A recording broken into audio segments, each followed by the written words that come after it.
The phone ring tore through the silent night at 2:14 a.m., like an air raid siren cutting through peaceful sleep. For a travel nurse who had just finished a brutal 12-hour shift in the ICU, that sound sent my heart racing before my eyes even opened. I fumbled for the phone on my nightstand, knocking over an empty coffee cup in the process. My eyes were stinging from lack of sleep, my hands still trembling from the 4 espresso shots I'd downed to make it through the last 2 hours of my shift. "Brianna, save Dad. He's going to be paralyzed." My mother Marla's blood-curdling scream on the other end made my blood run cold. Every trace of exhaustion vanished, replaced by pure adrenaline flooding my system. She was sobbing deep, gasping sobs that sounded like she was drowning. "Mom, what?" "Spine, ruptured disc, permanent paralysis." Each word hit me like a physical blow. "You have 6 hours, Brianna. Are you listening to me? If we don't transfer $25,000 before 8 a.m., they will cancel the OR, and your father will never walk again." I sat bolt upright in bed, my nurse brain trying to engage through the fog of panic. "Why do you need cash? Where is the insurance? Dad has coverage, I pay for it every month." "It's Dr. Kinsley at the private neurological institute," Mom sobbed, her voice breaking on every syllable. "He's the only surgeon who can save the nerves right now, but he's completely out of network. The damage is so severe, Brianna. Your father is in so much pain, and they're saying if those nerves die, that's it. He'll be in a wheelchair for the rest of his life." "But Mom, Dr. Kinsley demands a cash retainer up front, $25,000 before he'll even scrub in." She was crying so hard I could barely understand her. "We tried to apply for a medical loan tonight, but we got rejected instantly. You know how bad our credit is, Brianna. We're drowning in debt, and the banks won't touch us. We have no liquidity, nothing. I'm watching your father suffer right now, and there's nothing I can do." The lie was perfectly tailored to my fears, perfectly calibrated to exploit everything I knew about my parents' relationship with money. And I knew they were terrible with it. That was exactly why I paid their mortgage directly to the bank instead of giving them cash. It was entirely plausible to me that their credit score was tanked and no bank would lend them a dime. I woke Vaughn, shaking his shoulder hard. My fiancé sat up immediately, his engineer's mind switching on as he took in my tear-streaked face. "It's Dad," I choked out. "Emergency spinal surgery. They need $25,000 in cash by 8 a.m., or they'll cancel the operation." Vaughn ran a hand through his hair, already reaching for his glasses. "Can't they transfer him to an in-network hospital? Get a second opinion?" "There's no time." I was crying now, my voice rising to match my mother's panic. If the spinal cord is compressed, waiting for a transfer could mean permanent damage. "And you heard Mom, their credit is shot, they can't get a loan. We're their only option, Vaughn. We're the only thing standing between Dad and a wheelchair." I watched something shift in Vaughn's face. He didn't like it. I could see that, but he also wasn't going to let my father become paralyzed over money we had sitting in an account. "Okay," he said quietly. "Okay, let's do it." With trembling hands, we logged into our joint savings account on my phone.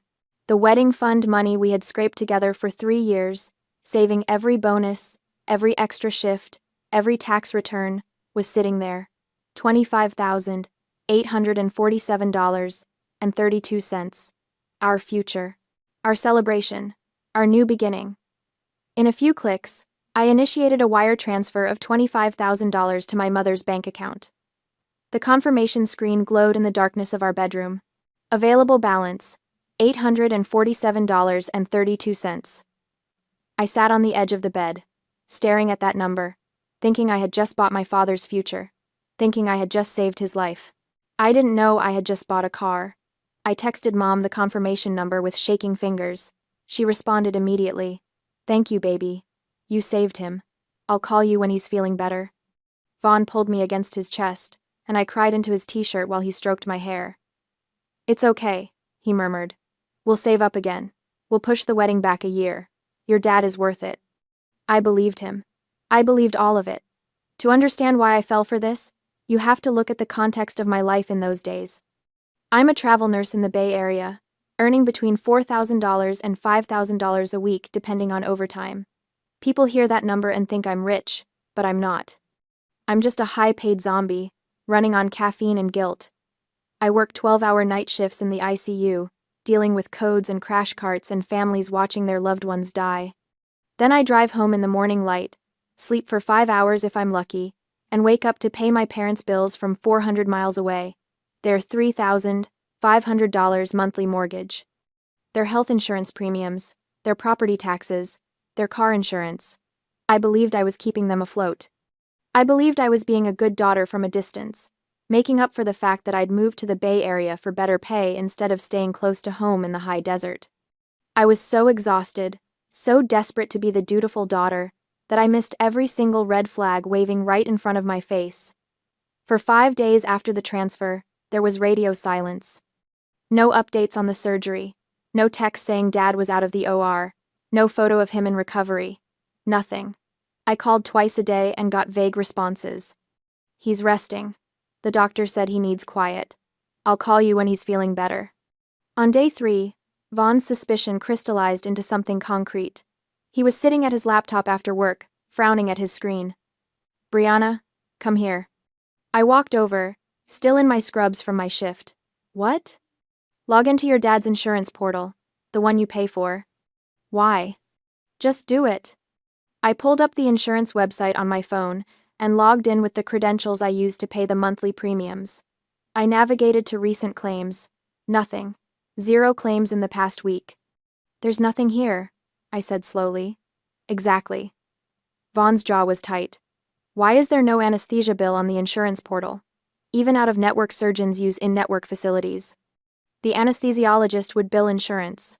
The facility fee would bill insurance. Something would show up." A cold stone dropped into my stomach. "Maybe it hasn't processed yet?" "It's been 5 days, Brianna." I stared at the empty claims list. The gnawing feeling in my gut that I'd been trying to ignore for days suddenly became impossible to suppress. "We need to go there," I heard myself say. "We need to drive down there." Vaughn was already closing his laptop. "I'll pack a bag." We drove 6 hours through the night from the Bay Area down to the high desert, taking turns at the wheel while the other one tried to sleep. But I couldn't sleep. I kept running through scenarios in my head. Maybe the surgery was so specialized it hadn't hit the insurance system yet.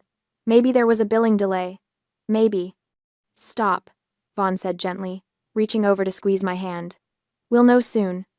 We pulled into my parents' driveway just as the sun was coming up, painting the desert sky in shades of orange and pink. I was prepared for anything.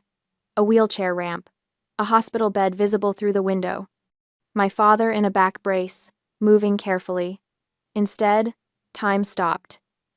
My dad, Leland Hayes, the man supposedly recovering from emergency spinal surgery 5 days ago, was climbing a ladder. Not struggling up a ladder, not being helped up a ladder, climbing it with the agility and confidence of a man who had never had back surgery in his life. He moved like a teenager, reaching up to the roof with a sponge in one hand and a bucket in the other. He was whistling, actually whistling a cheerful tune while he scrubbed the roof of a massive, shiny black Mercedes Sprinter van parked in the driveway. The thing was gorgeous, custom rims, tinted windows, a paint job that gleamed like liquid obsidian in the morning light. I got out of the car, my legs moving on autopilot. My knees felt weak, but not from the exhaustion of the drive, from something else, something that felt like the ground was crumbling beneath my feet. The $25,000 didn't go to a neurosurgeon. It went to a dealership. I stood there, frozen, staring at my father's healthy back as he stretched to reach a spot on the roof. No surgical scars, no pain, no wheelchair. Just a man washing his son's new toy. Right then, Jagger, my 9-year-old brother, walked out of the front door with a coffee cup in hand, wearing a vintage band t-shirt and ripped jeans. He looked relaxed, happy even.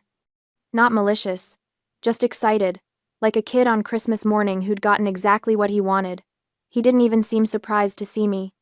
"Sis, you're home!" He grinned, walking over to pat the side of the van like it was a prized horse. "You're just in time to see her. Isn't she beautiful?" I couldn't speak. My mouth opened but no sound came out.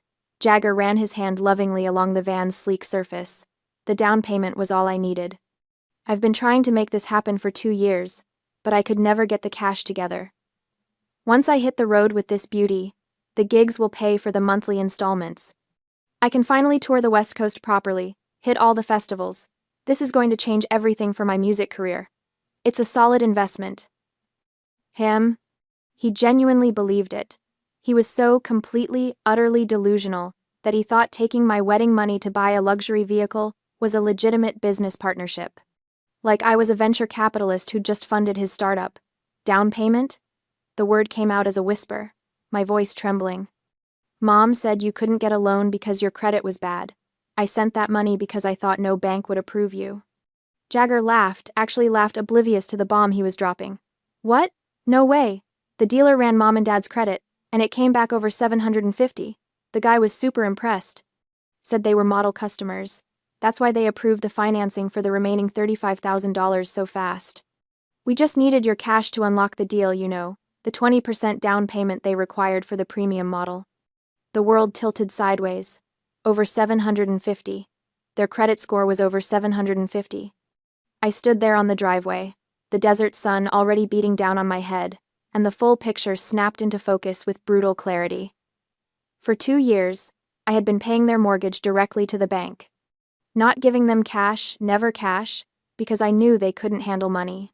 I sent the payments straight to the mortgage company, every single month, $2,800 on the dot. I paid their insurance premiums, their property taxes, everything that could hurt their credit if it went unpaid, I paid. My kindness over the last 2 years hadn't just been used, it had been weaponized. My payments had built their perfect credit score, which they then used to scam me out of $25,000 while lying about medical emergencies and fake paralysis.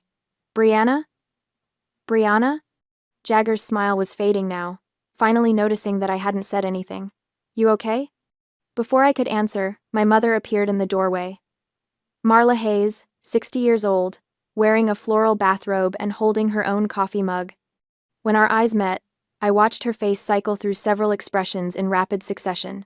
Surprise, guilt, calculation, and finally, defense. She walked down the steps and came to stand next to Jagger, putting her hand on his shoulder in a protective gesture that made me want to scream. You drove all the way down here?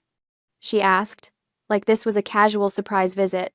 We weren't expecting you. Where's the paralysis, Mom? My voice came out flat, dead.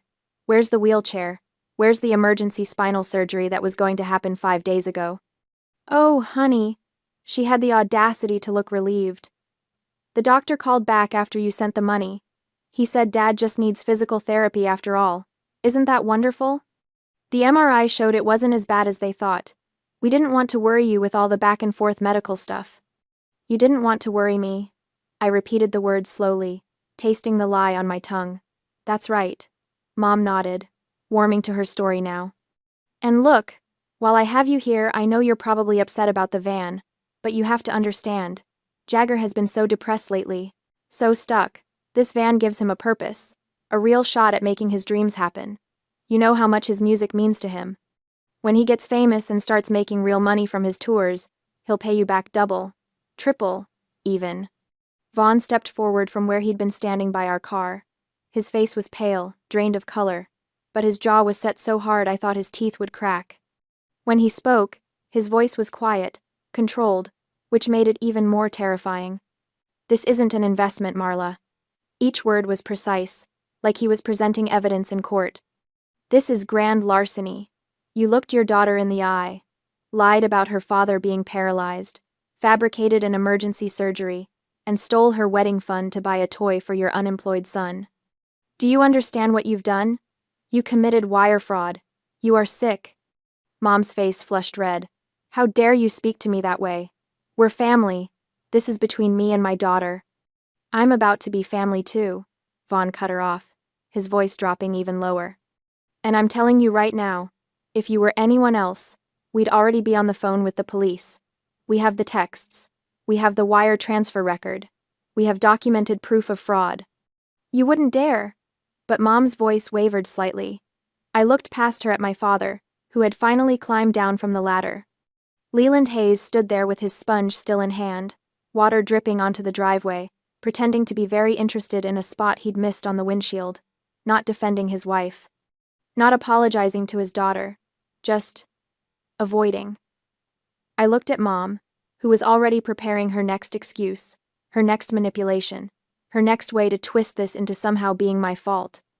And I looked at Jagger, who was still standing next to the van with a confused expression, like he couldn't understand why everyone was so upset about his investment opportunity. For the first time in my life, I didn't see family. I saw a black hole that would never be full, no matter how much of myself I threw into it. I saw people who had turned love into a transaction, and I was always the one paying. A cold, clear decision began to form in my mind. Not revenge, not yet. Just a simple boundary that I should have drawn years ago. Seeing that I wasn't accepting the investment narrative, Marla switched tactics with the speed of a seasoned manipulator. She stepped closer to me, her face shifting from defensive to wounded.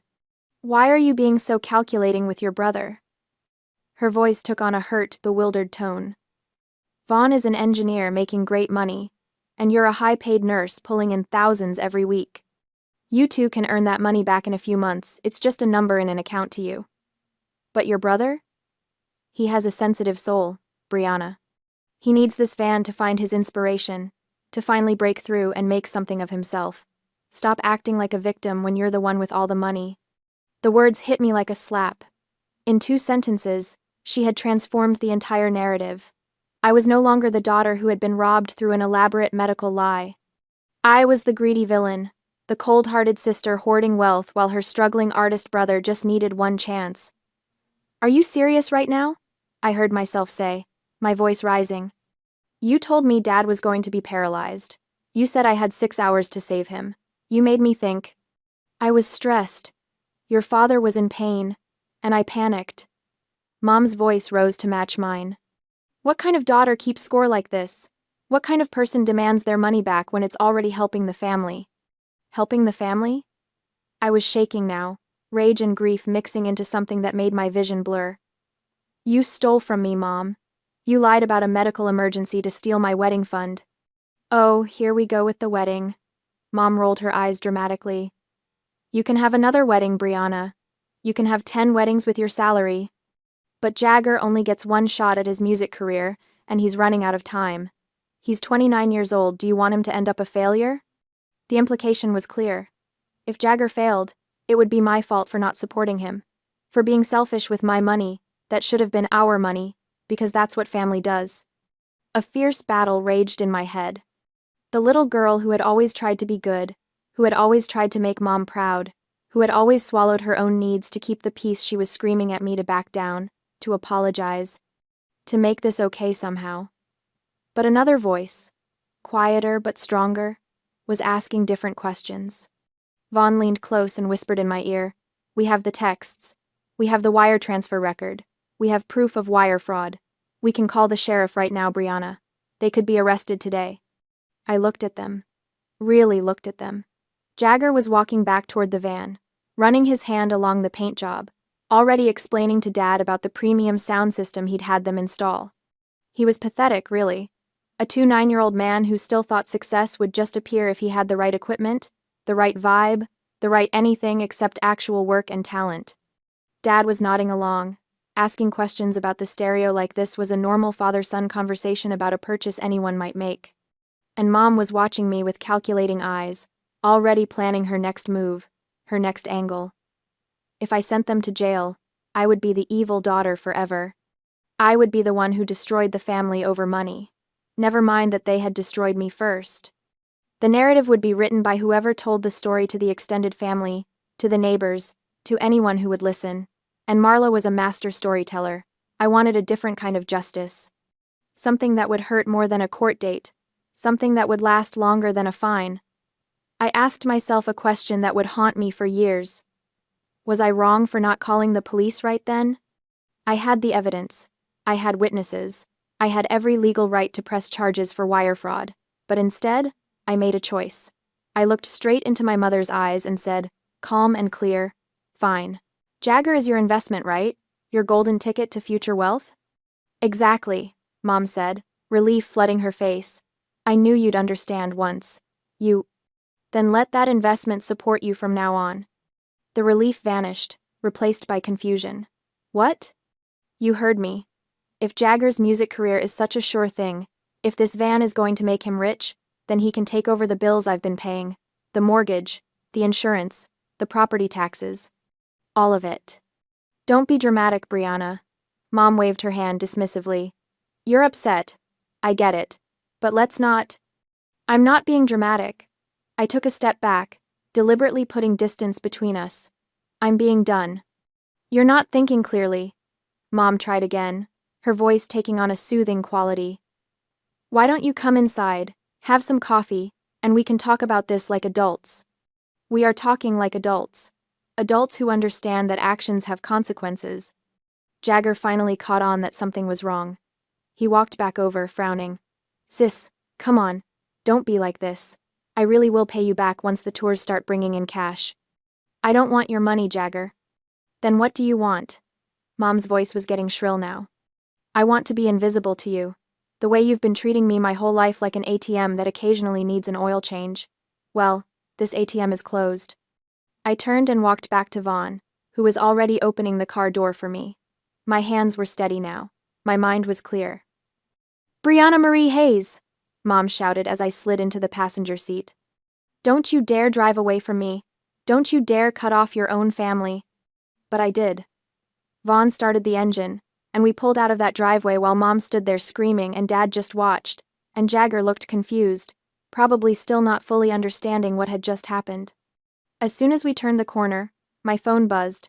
A text from a number I had saved as Aunt P. Paula. I saw the van. I heard the screaming. Did they seriously buy that with your wedding money? Paula. My mother's biological sister, the black sheep of the family who had moved to the other side of the county specifically to get away from Marla's drama. The aunt who had always been honest with me, even when it hurt. I texted back. Yes. They told me Dad needed emergency spine surgery. Paula. Oh, honey. Oh no, I am so sorry. Your mother is. I don't even have words. Listen. If you need eyes on the ground, if you need someone to tell you the truth about what's happening here, I'm here. Just don't tell them I'm talking to you. A lifeline. An ally behind enemy lines. Me. Thank you. I might take you up on that. Paula. Whatever you need. I mean it. I've watched Marla manipulate you for years, and I've hated myself for not speaking up sooner. I'm speaking up now. I put my phone down and looked out the window at the desert landscape flying past. Vaughn reached over and took my hand. What are you thinking? He asked quietly. I'm thinking, I said slowly, that they have no idea what's coming. On the drive back to the bay, somewhere between mile marker 150 and 151 on Interstate 5, I made the decisive move. I pulled out my phone and opened my banking app. The mortgage payment was scheduled to auto-draft in 3 weeks, on the 1st of next month, $2,800, like clockwork, directly to the bank that held their mortgage. I clicked into the settings. Mortgage direct pay. Cancelled. Then I opened the insurance portal. Their health insurance policy that I'd been paying for 2 years, the one that cost me $700 a month. Policy autopay. Cancelled. The $3,500 per month life support I'd been providing was severed. Just like that. No phone call. No warning email. No certified letter giving them 30 days notice. I didn't send a warning text. I didn't write an explanation. This was the trap, though I didn't think of it that way at the time. I was just done. Completely, utterly finished. Vaughn glanced over from the driver's seat, noticed the glow of my phone screen. What are you doing? Cutting them off. The payments? All of them. He was quiet for a moment, then nodded. Good. Here's what I understood about my parents and Jagger, what I'd learned from 32 years of watching them operate. They heard my words in that driveway, but they didn't believe them. They thought I was bluffing. They thought this was just another fight that would blow over, because all our other fights had blown over. In their minds, I was the eternal fixer, the responsible one, the girl who always paid the bills in the end because she was too afraid to let them fail. They believed that by the 1st of the month, the money would magically appear in their accounts as it always did, that I would cool down, feel guilty, and resume my role as the family's financial safety net. Their arrogance blinded them, and I was counting on it. When we got back to our apartment in the Bay Area, I did something I'd never done before. I blocked their numbers. All 3 of them, Mom, Dad, and Jagger. Then I blocked them on social media, Facebook, Instagram, everywhere. I didn't just cut them off financially. I disappeared from their world completely. leaving them alone with their $60,000 mistake and no way to reach me except through intermediaries they didn't even know I had. Vaughn watched me do all of this from the kitchen table, where he was eating leftover pizza and trying to process everything that had happened in the last 48 hours. "They're going to realize it in 30 days, he said quietly. "When the mortgage payment doesn't hit, then they'll come for you." "Let them come," I said, feeling a strange sense of calm settle over me. "I'm not holding the checkbook anymore. What if they show up here? We'll call building security. They're not on the visitor list. What if they track you down at work? Hospital security doesn't play around with people who harass staff. They'll be escorted out." Vaughn set down his pizza slice. "You've really thought this through." I had time in the car to think. I sat down across from him. "They made their choice when they bought that van. Now they get to live with it." Through Aunt Paula, I learned everything I needed to know about what was happening down south while I rebuilt my life in California. "Paula, they haven't figured it out yet. Your mom is telling everyone at church about Jagger's big tour plans. She's so proud, showing people pictures of the van." "Paula, Jagger left yesterday, loaded up the van with his band equipment and headed out to the desert. Said something about a music festival circuit and connecting with his artistic roots. He took 2 friends with him." "Paula, your dad bought a new flat-screen TV, 65 inches, had it delivered today." That last text made me laugh a bitter, sharp sound. They were actively spending money they didn't have, living like lottery winners in the brief window before reality came crashing down. I focused on my life. I picked up extra shifts at the hospital, working 4 12-hour shifts a week instead of 3. The overtime pay was incredible. I watched our wedding fund slowly start to rebuild. $847, then $1,500, then $3,200. Vaughn and I talked about postponing the wedding until we had the money back. But we also talked about something else. "What if we just did it?" he said one night while we were cooking dinner together. "City Hall, your friend Sarah as a witness, my brother, then dinner somewhere nice." "That's not the wedding we planned." "No, but it's a wedding. And honestly, after all this, I kind of just want you to be my wife. I don't want to wait another year for a party." I thought about it while I stirred pasta sauce. Thought about how the big wedding had been partly for my parents anyway. For Mom to show off to her church friends. For Dad to walk me down the aisle and feel important. "City Hall sounds perfect," I said.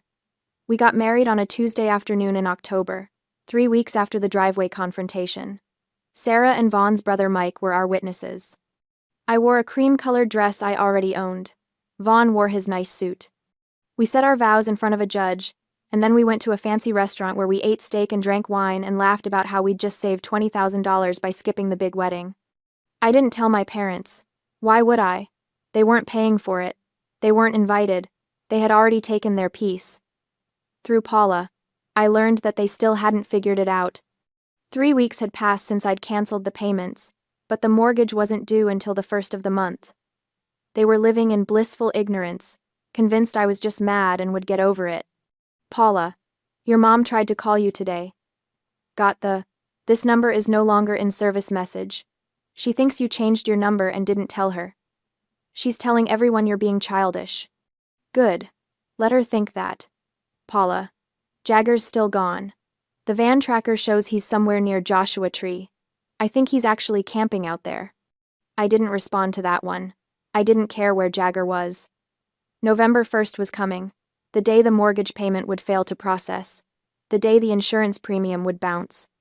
The day they would finally understand that I meant every word I'd said in that driveway. Vaughn caught me staring at the calendar one night. "What are you thinking about?" "I'm thinking that they're about to find out I wasn't bluffing. Are you ready for what comes next?" "I don't know," I admitted, "but I'm not backing down." He pulled me close, kissed the top of my head. "Then I'm with you. Whatever happens. The hunter's patience, I would learn, is about knowing when to act and when to wait." I had set the trap. Now all I had to do was let them walk into it, and they would, because they always did. The silence broke exactly a week later, but I heard it through Aunt Paula. I was midway through a 12-hour shift at the hospital when my phone buzzed. Paula's text came through in fragments, the kind of frantic typing that suggested she was hiding in a bathroom stall or her car. "Power company sent final notice. Your mom called me screaming that the bank made a mistake with the autopay. I stopped walking in the middle of the corridor. A resident nearly crashed into me with a medication cart. I told her to check with you, but she said she can't reach you. Of course she couldn't. I'd blocked both their numbers the day I left the desert. She ended up selling your dad's fancy espresso machine to keep the lights on. The one he bought last Christmas. $400 on Facebook Marketplace. I slipped into an empty supply closet and read the message again. The trap had snapped shut. The espresso machine. Dad had bragged about it during one of our mandatory Sunday calls last year. Top of the line, Brie. Makes cafe quality lattes. Your mother got it for me as an early Christmas present. Translation. Marla had bought it with money that should have gone toward their mortgage, and now they were liquidating assets to survive. I typed back to Paula with steady fingers. Don't tell them how to reach me. Let me know if anything else happens. Are you sure? Your mom sounded really scared. I'm sure. I pocketed my phone and returned to my shift. A code blue was called on the second floor. I ran toward it without looking back. Over the next few months, Paula's updates painted a picture of absolute ruin. Each text arrived like a news bulletin from a distant war zone, clinical, factual, devastating. By the second month, Paula texted that Jagger had come home. He wasn't working. My mom kept making excuses for him, saying he was regrouping and networking. The van was parked in the driveway like a monument. In the third month, things deteriorated further. Dad tried to get a part-time job at Home Depot, but Mom made him quit after 2 weeks, claiming it was humiliating for a man his age. Paula said they were eating through their credit cards now. Month 4 brought car troubles. The van needed new tires, which cost $800. Jagger told them he'd pay them back when the sponsorship comes through, but it never did. They put it on a card. I read each message in my car before driving home. I never responded with more than okay or thanks for the update. I didn't ask questions. I didn't offer solutions. I was a researcher observing an experiment, watching variables collapse in real time. Vaughn noticed the change in me. He'd catch me staring at my phone with an expression he couldn't quite read. You okay? You okay? He asked one night as we sat on the couch, his arm draped around my shoulders. I'm fine, I said. Just tired. Brianna. He turned my face toward his. You're smiling. I was. I hadn't even realized it. They're drowning, I said quietly. And I'm not jumping in to save them. Vaughn kissed my forehead. Good. The 5th month brought the phone call I'd been waiting for. Paula texted first. Your dad is about to call Vaughn. He's desperate, just warning you. I was in the kitchen chopping vegetables when Vaughn's phone rang. He glanced at the screen, then at me. I nodded. He answered on speaker. Vaughn, son. Dad's voice was smaller than I remembered. Thinner. I hate to bother you, but we're in a bit of a bind here. What kind of bind? Vaughn's tone was perfectly neutral. He could have been asking about the weather. We need about $500 for groceries. Just a loan. We'll pay you back next month when Marla's pension check comes in. My knife stilled against the cutting board. $500. That was 4 months of car insurance on the Mercedes Sprinter van sitting in their driveway. That was the cost of the espresso machine they'd already sold. Vaughn didn't even glance at me for permission. He spoke into the phone with surgical precision. You have a $60,000 Mercedes in the driveway. Sell it. Silence. I could hear Dad breathing on the other end, rapid and shallow. That's Jagger's van. He needs it for what? Vaughn interrupted. He's not touring. He's not working. It's a luxury vehicle that's bleeding you dry. Sell it, or take out a loan against it. But don't call me asking for grocery money when you're sitting on an asset worth more than most people's annual salary. Vaughn, please. Marla will be devastated if... Then Marla should have thought about that before she stole $25,000 from her daughter. The line went dead. Vaughn set his phone on the counter and returned to scrolling through his tablet as if nothing had happened. My hands were shaking. I put down the knife before I cut myself. Thank you, I whispered. He looked up. You don't thank me for basic decency, Brianna. That's the baseline. I crossed the kitchen and wrapped my arms around him from behind. He smelled like the laundry detergent we always bought and the faint trace of his cologne. He smelled like home. They're not getting another cent, he murmured. Not from us. Not ever. I know. The 6th month was when Paula sent the photos. The first was a screenshot from Nextdoor, the neighborhood app where people sold used furniture and complained about unleashed dogs. The listing was from an account under Marla's name. Moving sale, urgent. Beautiful oak dining set, seats 8, $600 OBO, 65-inch Samsung Smart TV, like new, $400, must sell by Friday, cash only, serious inquiries only. MN. The dining set, the one they'd bought 3 years ago after refinancing the house. The TV that Dad had mounted on the living room wall himself, spending an entire Saturday leveling it with a ruler. I zoomed in on the photo. The table was the same one I'd sat at during 1,000 awkward family dinners, listening to Jagger talk about his artistic vision, while Marla nodded along like he was pitching the next Pixar film. The second photo was worse. Paula had sent it with a single sentence. Saw your mom at the jewelry store today. It was a place that bought estate pieces. I'd driven past it 100 times growing up. It had a reputation for fair prices and discretion. In the photo taken from Paula's car across the parking lot, Marla was walking out of the store. But it wasn't her face that caught my attention. It was what she was clutching in her hand, having just entered the store with it moments before, only to leave empty-handed. Actually, she wasn't clutching it anymore. But Paula had described it in the text. She sold your grandmother's jewelry. Paula's next text read, I saw her walk in with that red velvet box, the one with the brass latch. I saw it in her hand. She came out without it. I'm sorry, Brie. The red velvet box, the one containing Grandma's garnets, the necklace and earrings she'd left to Marla in her will, with the explicit verbal request that they'd eventually go to me. For Brianna, when she's older, Grandma had said during one of her last Christmases with us, she'll appreciate them. I stared at the text until my vision blurred. Marla was stripping the house bare to pay the interest on the van loan. She was selling heirlooms, furniture, electronics, everything that wasn't nailed down because she was terrified that repossession would hurt Jagger's feelings. The golden child's chariot was more important than the family legacy.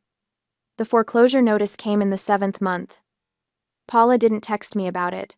She called. They lost the house, she said without preamble. The bank took it. The eviction notice came yesterday. I was sitting in my car in the hospital parking lot. My shift just ended. The California sun was setting behind the hills, painting everything gold and red. Where are they going? I asked. I don't know. Your mom won't talk to me anymore.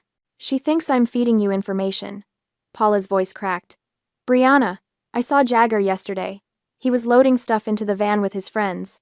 He didn't even help your parents pack. He just took his things and left. I closed my eyes. The irony was so perfect it almost hurt. Jagger, the golden child, the reason for all of this, had driven away in the $60,000 Mercedes Sprinter van when the eviction notice came. He'd saved the car. He'd abandoned the people who'd bought it for him. He'd left them on the curb with nothing. Thanks for telling me, Paula, I said quietly. Are you going to? No. Silence. Okay, she exhaled. I understand. I hung up and sat in the car for another 20 minutes, watching the sun disappear behind the hills. Somewhere in the desert, my parents were packing their lives into boxes, preparing to leave the house they'd lived in for 30 years. Somewhere, Jagger was driving that van down a highway, windows down, music blaring, free. I started the engine and drove home to Vaughn. I didn't cry. I didn't feel guilty.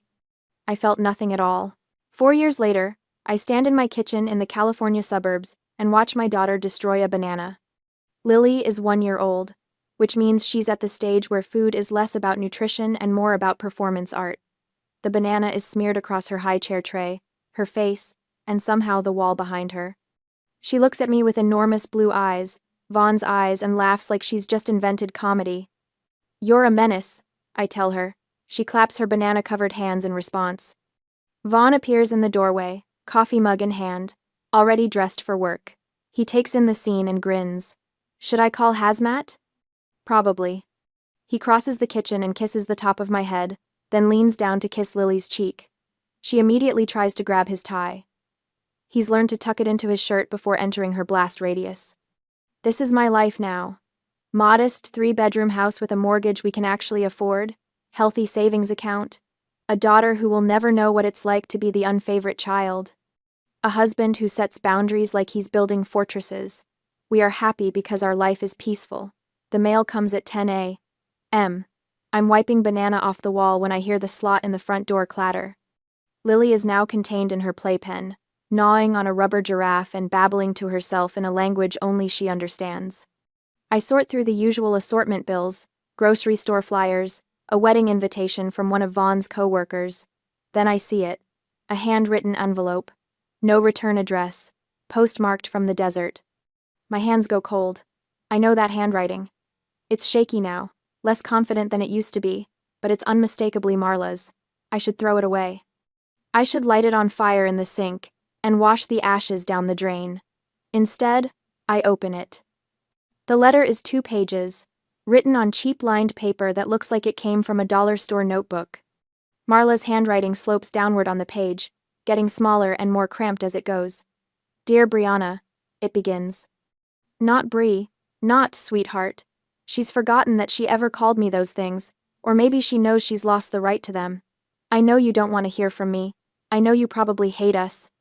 But I'm writing to you anyway because I'm your mother and I need you to understand what happened to us. I scan ahead. The letter is exactly what I expected. A sob story. They're living in a trailer park on the edge of town now. A double wide, with rust stains and a leaking roof. Dad's health is declining, she doesn't specify how, which means he's fine and she's lying again. They survive on his pension and her part-time job at a grocery store. They barely make rent. Jagger is gone. He moved to Portland 2 years ago with a girl he met online. He doesn't call, he doesn't visit, he doesn't send money. The van died somewhere in Oregon and he sold it for scrap. The golden child has left them behind. We are alone, Marla writes, and I can feel her trying to inject emotion into the words, trying to make me feel something. Your father cries at night. He misses you. He wants to apologize, but he doesn't know how to reach you. We made mistakes, Brianna. Terrible mistakes. But we're still your parents. Doesn't that count for something? I flip to the second page. My jaw tightens. Aunt Paula let slip that you have a daughter. Of course she did. Paula has a good heart, which makes her terrible at keeping secrets. Please, Brianna, let us see her. Let us be grandparents. It's the only joy we have left. We don't need money. We don't need anything from you except a chance to know our granddaughter. Don't punish us forever. Don't let your anger rob that little girl of her family. The letter is signed with both their names. Marla's signature is large and looping. Leland's is small and cramped, squeezed into the space she left him. Something falls out of the envelope when I shake it. A photograph. I pick it up with numb fingers. It's me at 5 years old, sitting on Dad's shoulders at the county fair. I'm holding a stuffed elephant I won at the ring toss. Dad's hands are wrapped around my ankles, holding me steady. I'm laughing. He's smiling up at me like I'm the best thing he's ever made. I stare at that little girl and feel nothing but pity. She doesn't know yet. She doesn't know that in 27 years, the man holding her will choose her brother over her. She doesn't know that her mother will steal from her and then blame her for being upset about it. She doesn't know that family will become a weapon used to extract resources instead of a source of safety. She still believes love is unconditional. I hear Vaughn's car in the driveway. He's home for lunch, something he does twice a week, so he can see Lily during the day. He walks in, takes one look at my face, and stops. What happened? I hand him the letter without a word. He reads it, standing in the kitchen, his expression hardening with every line. When he finishes, he sets it on the counter like it might contaminate him. What do you want to do? He asks. I look down at the photo again. That little girl on her father's shoulders. That man who used to make her feel safe. They don't miss me, I say quietly. They never missed me. They missed the $25,000. They missed the $3,500 a month. And now that they're broke and alone and Jagger's gone, they want access to Lily. They want a new retirement plan. Vaughn nods. So what do we do? I walk to the counter and pick up the letter. Then I tear it in half. Then in half again. I do the same to the photo, right down the middle, separating 5-year-old me from the father who's holding her.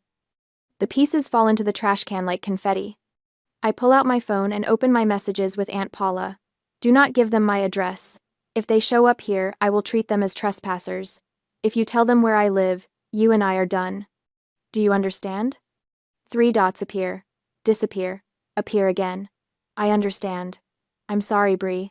I never should have mentioned Lily. No, you shouldn't have. I set the phone down and look at Vaughn. He's watching me with something like pride. You okay? He asks. I'm perfect. I walk to the playpen and lift Lily into my arms. She smells like baby shampoo and banana and everything good in the world. She grabs a fistful of my hair and yanks it, giggling. Ow, I say, laughing. You're lucky you're cute. Vaughn wraps his arms around both of us. We stand like that in the kitchen, a unit, a fortress, a family. Blood makes you related, I whisper into Lily's soft hair. But loyalty makes you family. She won't remember me saying this. But I'll remember. And when she's old enough to ask why she doesn't have grandparents on my side, I'll tell her the truth. I'll tell her that breaking the cycle isn't about fixing the people who broke you. It's about building a wall so high that they can never climb over it to hurt the people you love. The letter is in the trash. The photo is destroyed, the door is closed, and we are finally, completely, free.